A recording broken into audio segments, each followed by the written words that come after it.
Have you ever been so excited for a sports game or competition of some type and then lost? I'm sure most of you have if you've ever played a team sport. I'm very familiar with that feeling of, oh, we're going to crush them, and then finding yourself at the opposite end of that phrase. Hello, parents, faculty, and students. My name is Anna, and today I will be talking about how to be a good winner and a good loser. I have had lots of experience with winning and losing in my life. Horseback riding is one thing that has taught me a lot about winning and losing. Now, before you all start to feel like Mr. Aldean up here, let me just say this. This chapel is not only going to be about horses, so don't worry, I'll try not to bore you with my horrible horse stories. It's okay, Lily, you'll make it. Anyways, since I have been riding for 12 years, I have been to countless shows that have showed me the importance of being a good winner and a good loser. Everyone has their off days, and sometimes you just need to accept that. At my very first horse show, when I was probably 5 years old, I got 5th place. I didn't know that it was 5th place at the time, but I was so happy for just earning a ribbon. I knew I had tried my hardest. The next time I competed, I was probably 6 or 7. I got something called first in class. I didn't really know what it meant, but I was just excited that I got a shiny little plate as my trophy.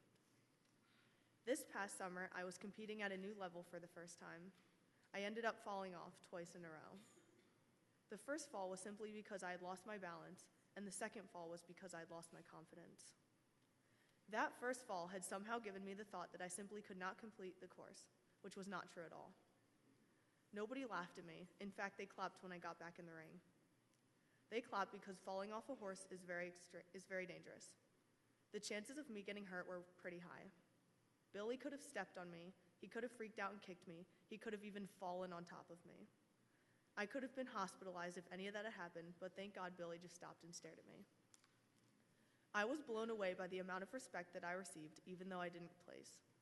And I think the crowd was tired of clapping by the time I was done riding. I knew I had lost, but I still congratulated those kids who beat me, all 6 of them. Instead of letting one bad ride ruin my day, I decided to use those falls and take it as a learning experience. My trainer told me everything I did wrong, and she made sure to focus on those weak spots and lessons. Show season starts back up in March, and looking back, I'm actually thankful for these falls. If I hadn't fallen, I wouldn't have found the things that I needed to improve upon. Confidence is another huge part of winning. If you ever go into a sports game or competition thinking we aren't going to win, or they are so much better than us, you will probably lose. But if you head in with a positive and open mind, you might succeed. A few years ago, I had a really bad fall. The horse had spooked, throwing me to the ground. If she had thrown me a few more feet, I would have been thrown into the wall. I landed hard on my hip, making walking extremely painful. The trainer insisted that I get back on, but I refused. Knowing when to stop is also important. Nothing can be accomplished if you're injured. My dad took me to the urgent care later that day, and the doctor gave me crutches. Being on crutches caused my hip to stiffen, making walking almost impossible. I did physical therapy twice a week for 2 whole months. After I recovered, I began to ride again, but my confidence level was extremely low. Even after I switched barns, my trainer recognized my low confidence and let me ride easy horses to try to regain a little. Sometimes being a good loser is hard. Actually, it's always hard. I ride with a girl who is much more advanced than me, and this year we both qualified for something called the Freedom Series Invitational. It's basically a really fancy end-of-season horse show. I got 3 7th places, and there were 7 people in each of my classes, so I lost 3 times in a row. This was partially because of my low confidence after the previous show where I'd embarrassed myself by falling off twice. Plus, it was the same judge, which didn't help my nerves. Maddie, my friend who also showed that day, won all of her classes and got champion. It's really hard to be a good sport about epically failing compared to your best friend who gets a really big fancy ribbon, lots of clapping, and all the attention from other people. I watched her get high fives, I watched her shake the judge's hand, and I watched her get pictures with everyone. However, she was a good winner by not bragging, and I was an excellent loser by not showing how upset I really was. I smiled and told her she did awesome. Of course, she knew I was upset, but we thought nothing of it while talking later. Winning isn't something that just happens. You need to work for it. By that, I mean practice. This year, I qualified for regionals in IEA, another really competitive horse show. I have to ride at least once or twice a week in order to prepare. Regionals is a big deal because I'm going to be riding against a lot of good equestrians. The best 2 teams and the best 2 individuals move on to zones, so there is a very slim chance that I will make it. If I don't, I will be extremely disappointed, but I will just have to take more lessons and work on whatever I did wrong. Now, of course, I'm aiming to move on to zones, but it's fine if I don't as long as I work hard and try. Good sportsmanship is really important at shows because nobody likes a sore loser. If at first you don't succeed, try again. This phrase has been a huge part of not only my riding life, but my normal life too. In gym class and on the recess fields are good places to practice your sportsmanship. Make sure not to brag when beating the other team at football, kickball, or whatever it is you might be playing, because that makes you a sore winner. If you lost, hold your heads high and think to yourself, what can I do better to improve next time? Basketball is another really good way that I've learned about good sportsmanship.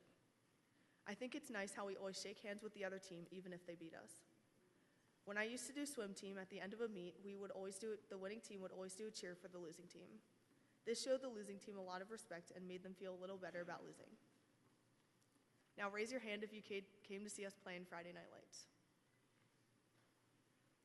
If you didn't see the score, we lost by 1 point. We were so close to winning.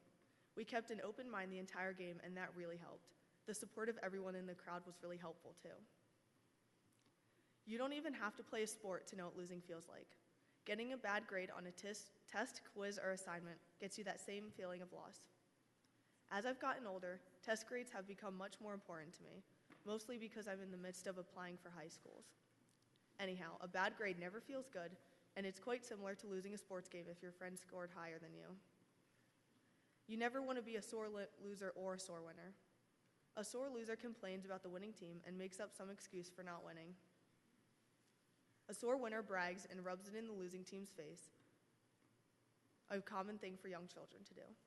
It's out of pride, but there is a line between pride and annoying. Nobody wants to be friends with a sore winner or a sore loser. They are no fun to play games with.